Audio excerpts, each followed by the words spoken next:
எள்ளு வேர்க்கடலை போட்டு கத்திரிக்காய் தொக்கு எப்படி செய்யறதுன்னு காமிக்கிறேன். இதை பார்க்கும் போதே சாப்பிடணும்னு தோணும். நிறைய ரோஸ்ட் பண்ணிக்கணும். அது வந்து ஒரு 1/4 கிலோ கத்திரிக்காய்க்கு ஒரு 1.5 ஸ்பூன் எள்ளு தான் போடணும். எள்ளு ரொம்ப போட்டா கசந்துரும். எள்ளு கம்மியா இருந்தா டேஸ்டா இருக்கும். இந்த மாதிரி படப்படன்னு எள்ளு வெடிச்சோம்னா நம்ம அதை வேற ஒரு பாத்திரத்துக்கு மாத்திக்கணும். இப்ப அதே கடாயில கொஞ்சம் வேர்க்கடலை ஒரு 50 கிராம் வேர்க்கடலையை ரோஸ்ட் பண்ணிக்கிறோம். வெறுமனே எண்ணெய் எதுவுமே வேண்டாம், வெறுமனே ட்ரை ரோஸ்ட் பண்ணிக்கணும். இப்போ நல்லா செவந்துருச்சு. இதையும் ஒரு பாத்திரத்துக்கு மாத்திக்கணும். இப்போ ஒரு ஸ்பூன் மிளகு, ஒரு ஸ்பூன் சீரகம் அரைக்கிறதுக்கு சேர்த்துக்கணும். அது கூட இஞ்சி, பூண்டு, கொஞ்சம் தேங்காய் ஒரு 2 சில்லு அதையும் போட்டுக்கணும். ஒரு சின்னதா ஒரு நெல்லிக்காய் சைஸ்க்கு புளி இதுல போட்டு அரைச்சிருவோம். இந்த டிஷ்க்கு கத்திரிக்காய்க்கு மெயினே நல்லெண்ணெய் தான். ஸோ நல்லெண்ணெய் கொஞ்சம் நல்லா நிறைய தாராளமாக காஞ்சிருச்சு. காஞ்சோன்னே கடுகு நல்லா போடணும். 2 சீரகம், அதுவும் நல்லா படப்படன்னு வெடிச்ச உடனே நல்ல பெரிய வெங்காயம், ஒரு வெங்காயம் நல்லா சின்ன சின்னதாக கட் பண்ணி வச்சுக்கோங்க. அதை இதில் சேர்த்துருங்க. வந்துருச்சு. நம்ம தக்காளி, ஒரு பெரிய தக்காளி, அந்த தக்காளியை அதில் சேர்த்து நல்லா வதக்குறோம்.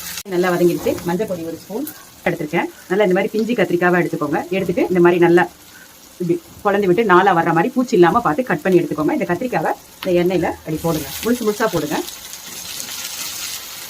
கருவேப்பிலை சேர்த்துக்கிறோம். மிளகு, சீரகம், தேங்காய் எல்லாம் போட்டு அரைச்சி வச்சிருக்கோம். வறுத்துட்டு அதை அப்படியே இதில் சேர்த்துக்கிறோம். சீரகம், இஞ்சி, பூண்டு எல்லாம் அரைச்சது, தேங்காய் போட்டு அரைச்சது சேர்த்துக்கோம். அது கூட ஒரு 1.5 ஸ்பூன் மிளகாய் தூள் சேர்த்துட்டு உப்பு சேர்த்துக்கணும். இப்போ அந்த கத்திரிக்காய்க்கு மசாலாக்கு தேவையான உப்பு சேர்த்துக்கிறோம்.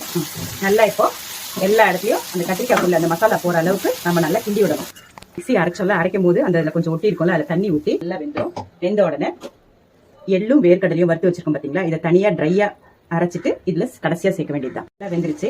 1.5 ஸ்பூன் எள்ளு, 50 கிராம் வேர்க்கடலை வறுத்து இந்த மாதிரி கடைசியா போடணும். பொடி பண்ணி வச்சிருக்கேன் மிக்சியில. இதை அப்படியே மேலாப்ல நல்லா தூவிட்டு கரண்டியில கிளறி விட்டுறணும்.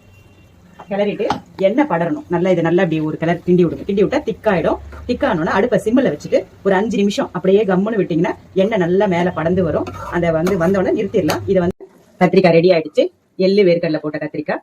நான் ஒரு கத்திரிக்காய் எடுத்து காட்டுறேன் பாருங்க. இந்த ஒரு கத்திரிக்காய் எடுத்து வச்சு சாத்துல போட்டு பிசைஞ்சு சாப்பிட்டீங்கன்னா அல்டிமேட்டா இருக்கும். ட்ரை பண்ணி பாருங்க எல்லாரும்.